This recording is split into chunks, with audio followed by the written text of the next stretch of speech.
Lebanese representatives at the White House as both sides take part in a second round of ceasefire talks today. The former deputy chief of mission at the Embassy of Israel, Dan Arbell, is our guest right now. So we knew they'd talk again in Washington today. That was the headline. Then we said, all right, it's going to be at the White House, and the president's not only going to greet them, but be part of the talks, which may or may not be happening as we speak. But do we expect anything to come out of this, all of that said?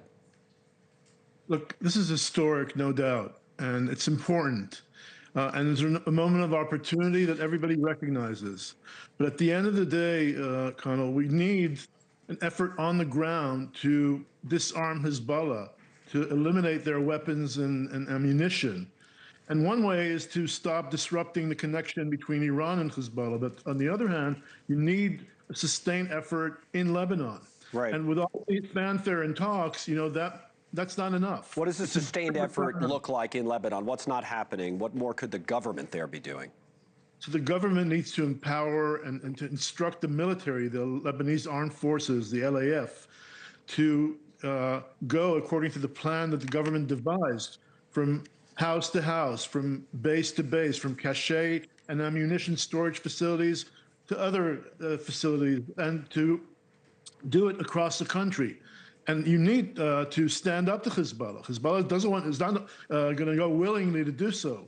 So you need to put pressure on them, not just political, but also, in terms of an effort by Lebanese forces on the ground. What about the Israelis? Are they helping themselves with the way they're handling it? I mean, you see the report, for example, that journalists getting killed, and that makes that's a big headline. And, is that helpful at a time like this, a headline like that? Israel needs to, on one hand, Israel needs to let Lebanon do the job. On the other hand, experience has shown that the Lebanese are not doing their job. So I think that Israel would love for Lebanon to do what's required, and they're but they can't trust the Lebanese so far. If Israel will see that the Lebanese are actually performing well, then Israel will let the Lebanese do it. They can provide intelligence, they can help, in dealing with other problematic aspects of Hezbollah. But Israel needs to stay in the picture if this effort by the Lebanese government, Lebanese army, don't work. This idea, though, that Trump is giving himself more time vis-a-vis Iran, he just came out and said, oh, don't rush me, I need more time to cut a good deal. How does that affect this? Does it give Israel and Lebanon more time as well? Is that what the Israelis want? I think Israel wants, on one hand, to see the U.S., reach decisions on Iran, not let this prolong too long.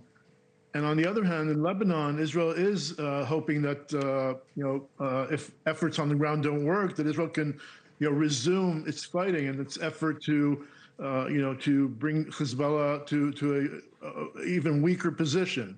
So it's a dual kind of approach, and it's very a delicate balance here in what you do and how you choreograph this. At the end of the day, you need to wait for developments on the ground to kind of make you better aware of what you need to do next. The press pool at the White House is gathering again, so I'm not sure if that has anything to do with this or not, or something else. We'll monitor any news that comes out of the White House, but the headline today, at least on these particular negotiations, is the president's personal involvement. After we saw him in the Oval Office, he said he would be personally, or we were told he would be personally involved in the negotiations between Israel and Lebanon. Thank you, Dan Arbell. So we'll